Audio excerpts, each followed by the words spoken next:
Good morning, Young Kings. Time for your morning motivation this morning. Um, Actually didn't run this morning. Took a break after I ran that 26 miles on Friday. This week I decided to kind of give my body a rest from running, so I haven't ran at all this week. I've been to the gym a few times, working on strengthening and core, making sure that I'm building muscle and not just running and losing muscle. So today I didn't do anything. It was just a break and a rest day. And there's a saying out there that states like rest is not a break from productivity. It's a part of it. Like you can't just go, go, go, go. There is a point of where you need to take a break and you need to replenish your body with rest. So that's kind of what I did. No activities today, just kind of rested and recovered. So I'll probably run sometime this weekend over the next 2 days or so. I'm off today and tomorrow. Um, Flying out to Dallas in a few hours. Go check out my friend, one of my best friends, Cam. Um, Known this guy for about 25, 26 years. One of the first individuals I met down at my duty station, from a little small town in Alabama, Hinesville, Alabama. And we were both like 19, just in a different world down in Georgia at our first duty station, Fort Stewart, and privates in the Army. And he just bought a house.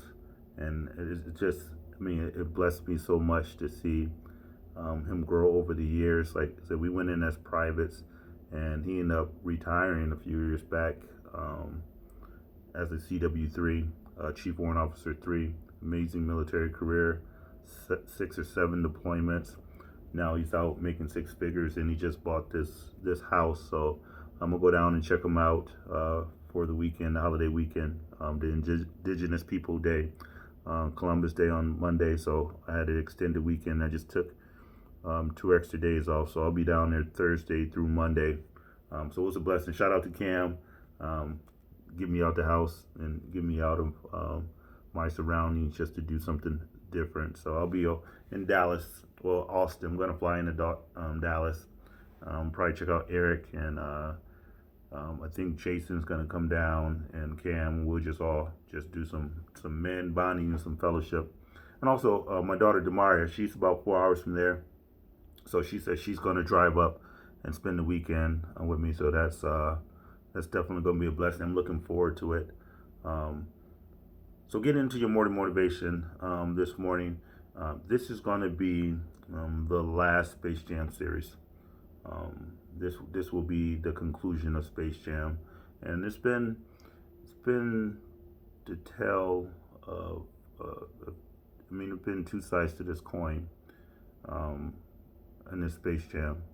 I have not spoken to the wife in I think it's about a week, but it feels like for eternity. Still love and miss her very much. That's why I say it's been the tale of 2 sides to this coin. A part of me misses her dearly and misses her a lot, and just want to reach out to either give a call or to stop by and to speak and just let her know that I was thinking about her. That's one side of the coin. The other side of the coin is like, man, after that initial withdrawal attack, I feel a sense of peace. And it's not peace like I want out, but it's been peace like it's been healing me. Like the reality of it is, it's like I haven't had that rejection that I've been inundated with when I was pursuing. Like when I'm over there or when I'm giving her a call and leaving a voicemail, I don't get anything in return. No call back or no message or anything. When I go over there and I try to tell her how much I love her, I miss her, and that I'm thinking we can make it through. The rejection of I'm done. You may be good for someone else, but you're nothing to me, and just very, very harsh communication to me, and the ability for me to go try to get a hug from her and she's resisting, say, don't touch me, I don't want to be around you, we're done, we're not a couple, and anything of that nature. I haven't had to subject myself to that in the absence. So um, from that aspects of it, it's like I'm feeling less rejected from not being around her and not subjecting myself. And I was realizing like a part of my healing, and I mentioned this in the video before, a part of my healing is not to be healed so I can go back and subject myself to more unhealthy stuff that's going to damage me more, but it's to the point of I want a healthy relationship. So me removing myself from that, and I won't even say me removing myself because this wasn't my doing, saying not to come around. She told me not to come over the house, don't call her, don't do anything. She just wanted her time to be by herself. Um, and there's nothing I can do about it. I mean, it's her life, it's her choice to do that. Um, I did by product find out that she's headed back down to Detroit this weekend, and that's what really sent me over the edge before, because there was a guy down there that she was going to see. So my mind did wander, is she going back down there to see him, or is she going back down there to see a friend? But regardless, it's like it's outside of my control. So this is the last part of the Space Jam series that I'm going to do, because I need to be whole.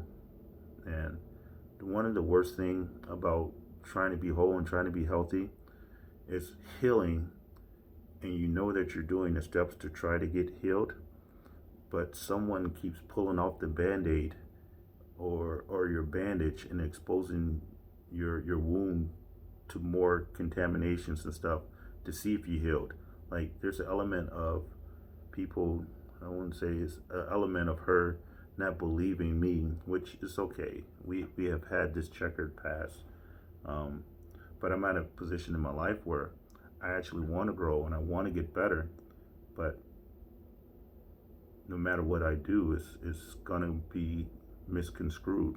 So there's no healing that I can have in close proximity to her right now, because when I'm around her, she wants to damage me through words, through insults, and just kind of pick at me of what I've done wrong. Like in her mind, there's nothing I have done right in 25 years.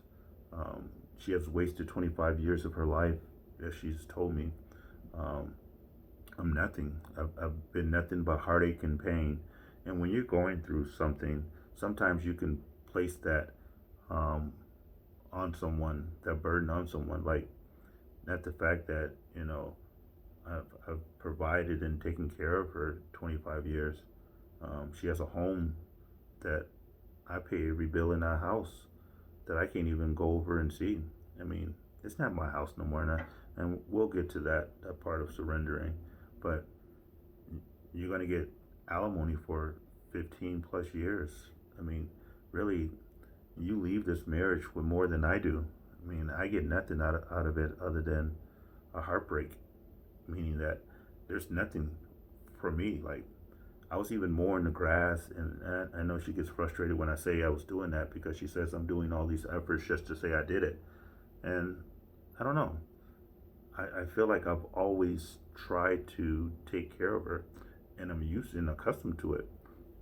But comes a point in your life where the more you do for people, the less they appreciate, and it becomes a gradual descent from thanking you. I mean, they have an attitude of gratitude when you first do something for someone. They'll be thankful. Hey, I'm so glad you did this. That's amazing. Nobody's like you. And they'll be grateful. But after you keep doing stuff for people over a course of time, they go from a attitude of gratitude to, all right, you'll see they start to get a little more, they start to expect it. Like, you said you're going to mow it on Friday, it's Saturday, why isn't my grass mowed? So it went from being thankful, and I'm not saying this is what she told me, I'm just giving you the descent of the progress of how, when you do too much for people, how little they will respect you. So it starts with the attitude of gratitude, and they'll thank you and they'll be verbal about it.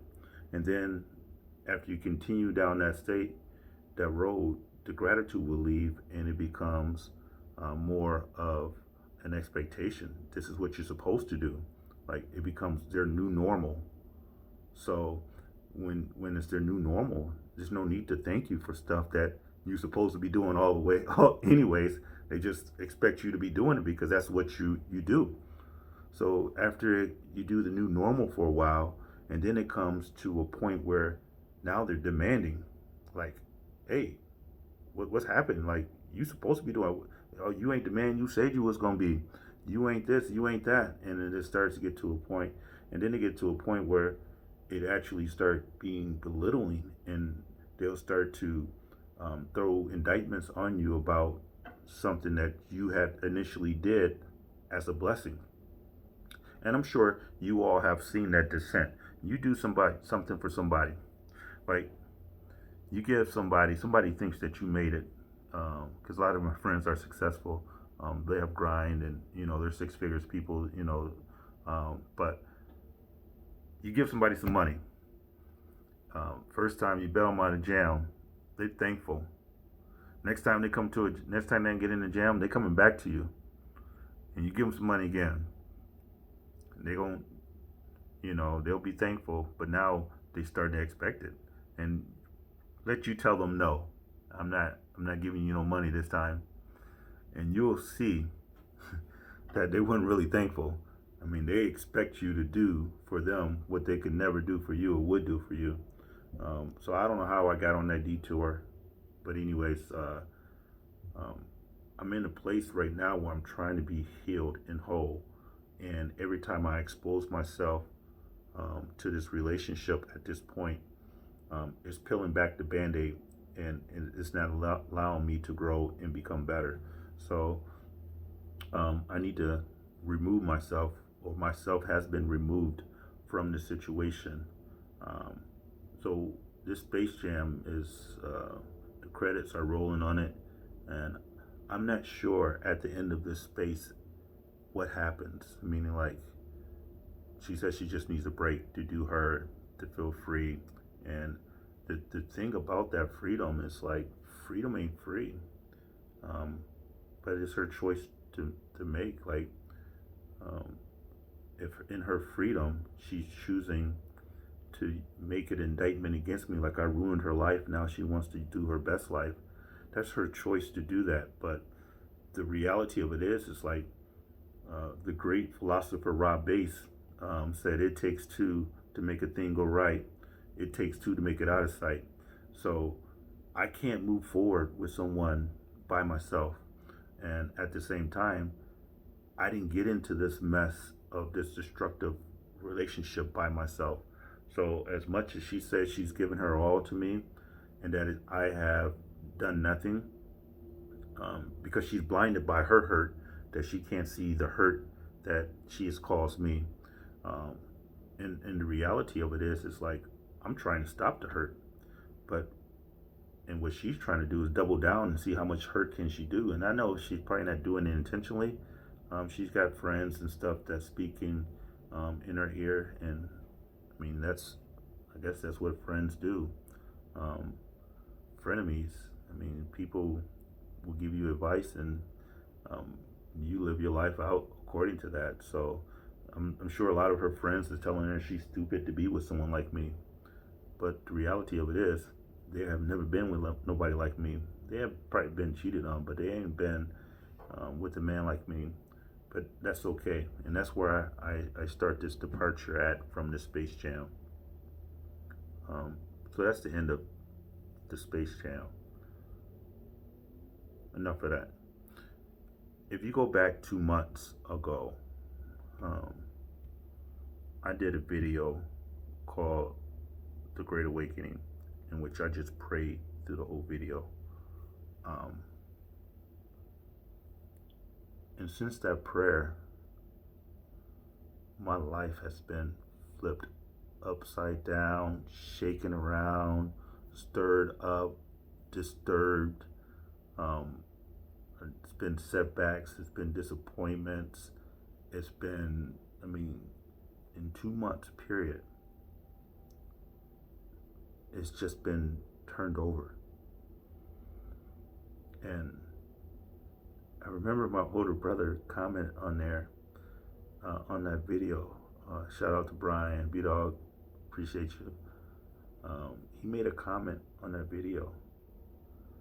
He says, with a prayer like that, God has to hear that. Are you ready? And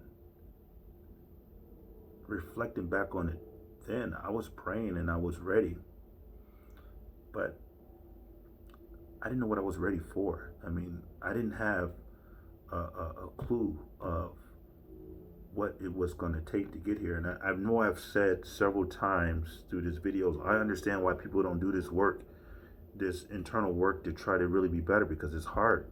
It's easier to just to ignore it, but it's going to go somewhere. But the reality of it is, it's like, I don't have a choice in this anymore. I have to get through this.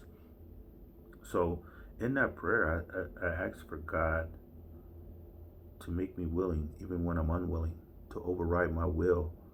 And there was so many different things. Go back and check it out. But since that 2 months happened, within a week of that prayer, my best friend died of 38 years. Romaine Funches passed away. And it shook me. Like, go from praying, and then within a week, my best friend died. And navigating through that emotions of feeling like that emptiness, like the frailty of life and how fragile it is, and navigating through that. And then through this process, like, my marriage deteriorated to an extremely dysfunctional state. I would say it was dysfunctional before, but we were functioning dysfunctional. Like, she would come over to family gatherings. She would, we would be cordial and stuff like that. We weren't like close, but we weren't as far apart as we are now. As soon as my best friend died, the wife became distant, and she knew it was my best friend, and just pulled away.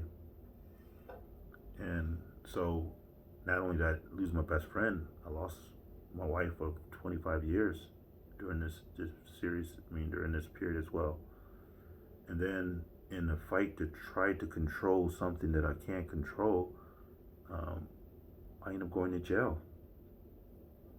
And spending the night in jail, and just going through that whole pattern of my response was not productive. And this is that 2 month period, and then still trying to navigate and be normal, and try to act like, hey, you get through this just one step at a time, and not cognizant that there's something happening. And the name of that video is called The Great Awakening. And there is an awakening that's happening. And there is changes that's happening in my life. Like, this is no longer voluntary.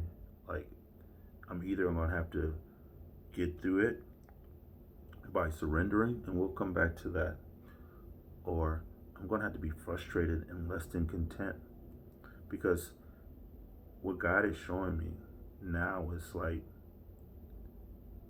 he's not destroying me. Like, the attempt is to heal me. And it's like,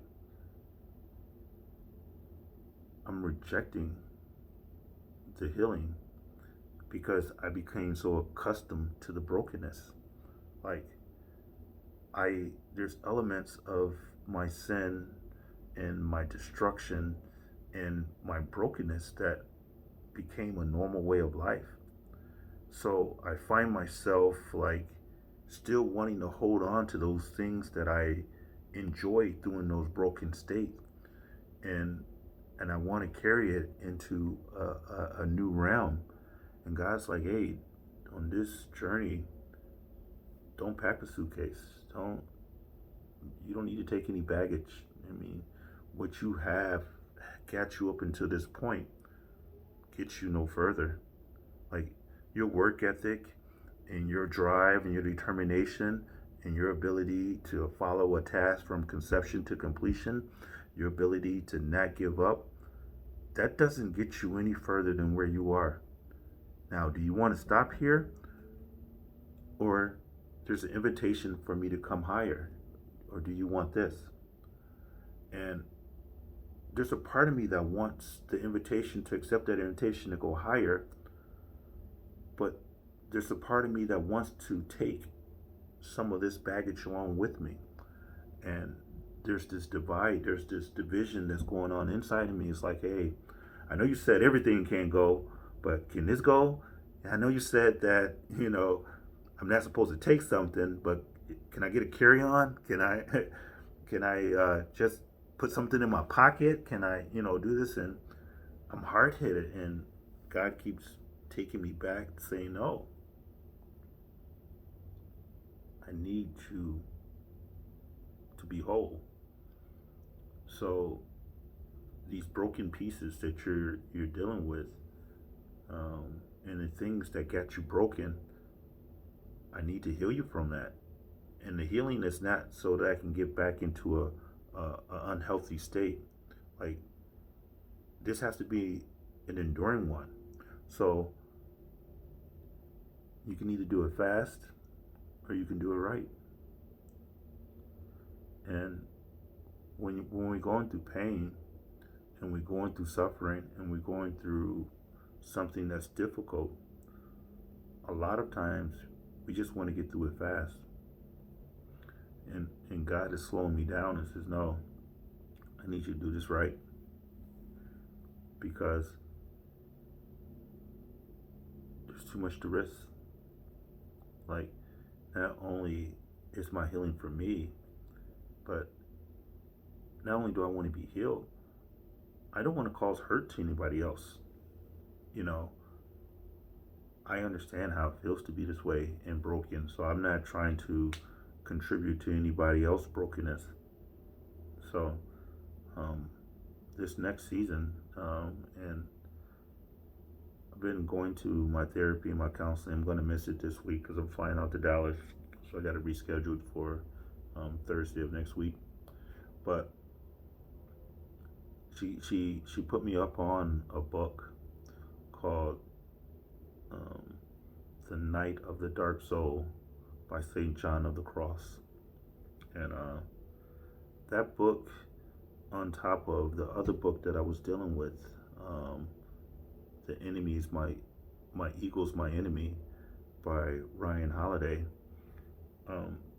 those two books have been extremely difficult for me to navigate at this season in my life, because it's assassinating who I think I was or what I became that wasn't beneficial. Like, in people's outside perspective, it's like, man, that worked for you. Like, I have all the material things that people would think that should make somebody happy. But the reality of it is, it's like they're empty. It's emptiness. It's not satisfying. It's not enduring. Like, when I got my degree, I automatically started chasing another one. When I got a car, I automatically wanted to do something else to it. I went through the phase of putting rims and putting systems in there, having old school, getting them painted. I didn't went through that, and it was like it's always was something greater than what I had, and it left me on this pursuit thing. And I realized, like, this marriage has, and not only my marriage but my relationship with my kids, is like they have put me in a performance-based thing, um, where as long as I perform right and I'm perfect, I can receive love in return. But as soon as my human side shows up, there's no love. And I realized during this counseling, it's like, I think that's, I have a great need for that. And we call it validation throughout these series. I have validation issues, but the reality of it is, it's a love issue. Like, not having a father in my life at that young age to mentor, mold, and direct me. Having a mom that was heavy handed and never received a hug. I mean, just desiring to be hugged or saying I love you. That that wasn't. I was told everything I did wrong, but I wasn't built up any until later on in life. And then having a wife that never built me up either. I mean, just never really understood how to speak life into me. Could tell me everything I did wrong, could reject me. So I've had this burden for a while of just wanting to be loved. And I have settled for expressions of love from false people, meaning that sin, just to not to sugarcoat it. But so God is coming back and having me revisit some things in my life to get me to understand, like, all right, you you were damaged, you were broken, but I'm taking you through this so I can make you whole. But when I make you whole, I don't want you to bring these broken habits with you. So the Dark Night of the Soul, this book, and this it kind of explains. And the Dark Night is like, it's my therapist says, there's shadow moments. Like, um, there's a shadow for every light. There's a shadow.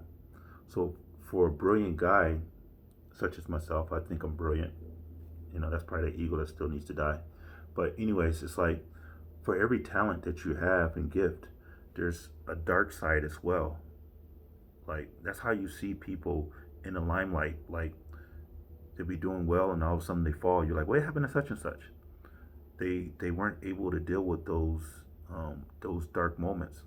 So shadow work is where I'm at now, dealing with those hidden things that's in the dark, that's I need to deal with, that I need to expose light to, because in that darkness, it's where my healing is, and having me look at some things that I might not have truly understood what I was experiencing. So it's going back and revisit those things and trying to get to understand. So the night of the dark soul is like when you're going through a traumatic event. It could be the loss of a job. It could be a divorce. It could be just not feeling loved or abandoned, not feeling like you're accepted anywhere or anything. And it's just like there's a lot going on and you just don't feel right. Like, there's more to life than what this is going on. And you wondering, like, what happens? Why am I going through this? And if you have the wrong perspective, then it could be very tormenting to you. And I will say that I've had that tormenting experience. But the reality of it is, it's yourself and your higher self that's in the battle. Like, it's stated, like, the reason it's dark because you're not who you think you are, but you're not yet who you're called to be. So there's a departure. Like, I'm 45 years old. 45 years of my life has been built around who I am now, or who I think I am. But I'm realizing that I'm more than this. Like, there's more to life than what I'm experiencing. But I have not yet attained my higher self yet. So I want to leave my natural state, but at the same time, it's become accustomed to it. I'm used to this way of life, and I want to try to see if I can transfer some of my current state, take it to my higher self. Um, and it doesn't work. So there's this darkness that's going on, and we'll continue, because I'm about to start this Night of the Dark Soul. That's going to be the next one. And we'll go through this book as I go through myself and start to unlearn and relearn who I am. So this space has got to be an intentional one. There's 3 steps in there that will help you navigate through your dark night efficiently. First, you got to accept it. And when it talks about acceptance, it's like you got to go through it anyway. Once you've been chosen, and I think that I have been chosen, I've receiving this invitation to come higher. Like, my resistance just gonna prolong the night. Meaning, like, I can say, why is this happening to me? I'm trying to do better. I should see immediate results in my marriage. I should see tangible results in my life. But I gotta accept, like, my brokenness, my sin has got me here. My adultery got me here. Like, I need to accept, like, there are consequences behind that. Like, the reality of it is, it's like, yes, this is where I'm at right now. And it's okay to be here. I mean, I wouldn't want anybody else to fall into my traps and repeat everything I did. But now that I'm here, it hurts. But I'm glad I'm here because I get to deal with some things. So first I got to accept, hey, this is going to happen with your participation or not. So participate. So after you accept, the second state is surrender. And I think this is the stage that I'm struggling with the most, because I want to control the rate at which I grow. I want to reduce the amount of pain I receive. I want to be in control and manipulate things. Like I said in the video, like, God, why are you doing me like this? Because if I was God, I would plant me in topsoil. I would water me. I would do all these things. I would make sure that I had condition that was conducive to me growing.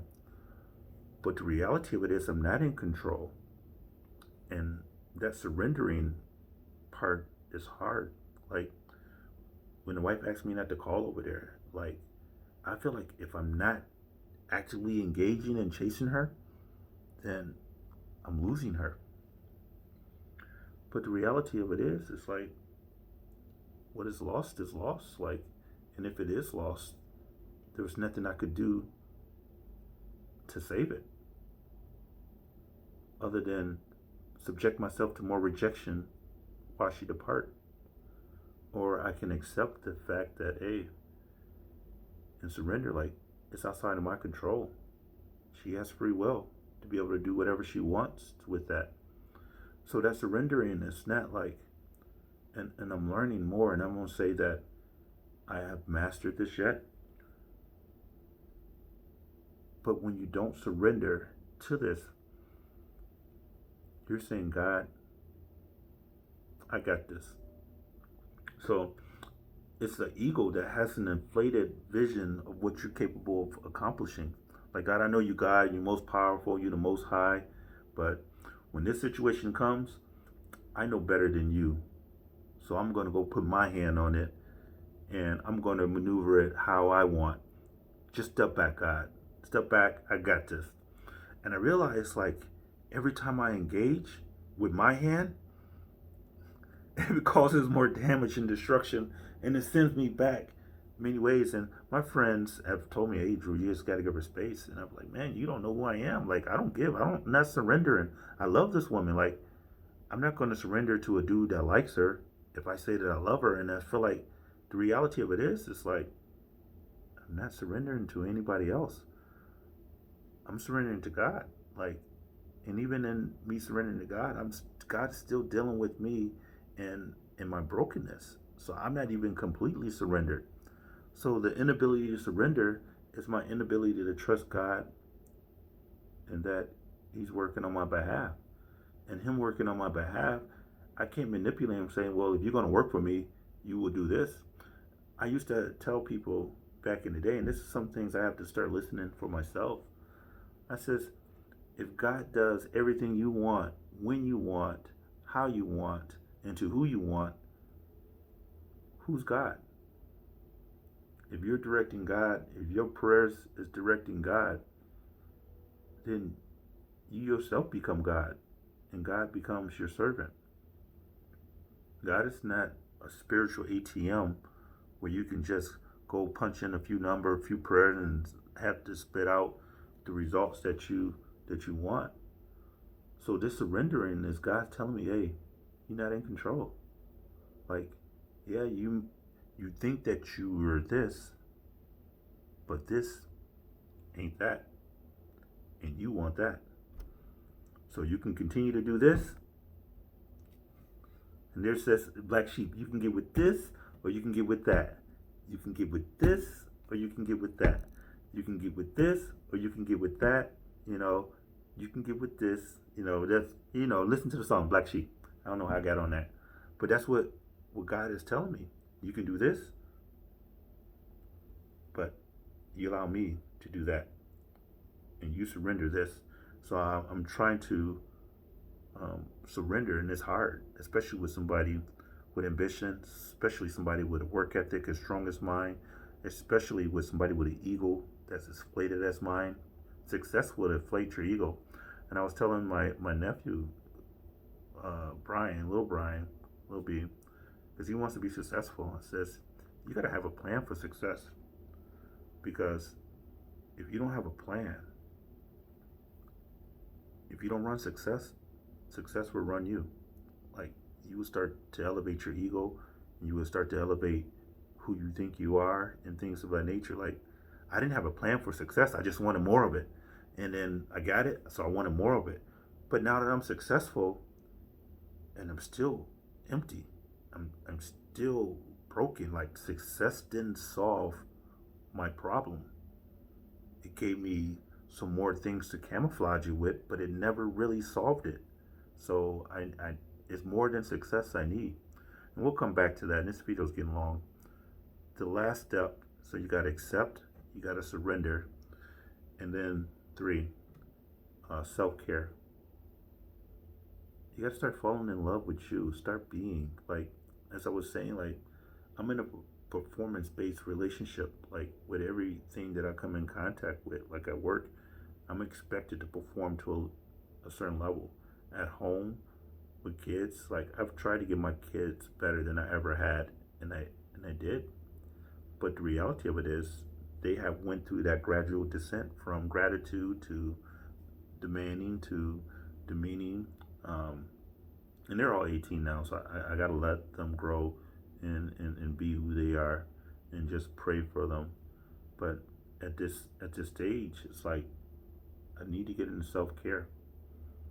And I know I was doing self-love Saturday, and I was gonna just stay around here and just go out, take myself to dinner, but I needed to just get in a different environment. So once again, shout out to Cam. I'll be on my flight. Don't be late to the airport, man. Picking me up. But I'm looking forward to getting out and just enjoying myself and just self-care. Like it says, when the oxygen mask comes down from the airplane, it says put your mask on first, secure your mask before you help someone else. And I'm at a stage right now, like, I need to help myself, because I really don't have anybody around to help me. So once I'm up healthy and whole, then I should be able to help someone else. So I know we're going on 40 minutes, and I think this is the longest one. But Space Jam Conclusion, I learned a lot. And I'm ready for the night.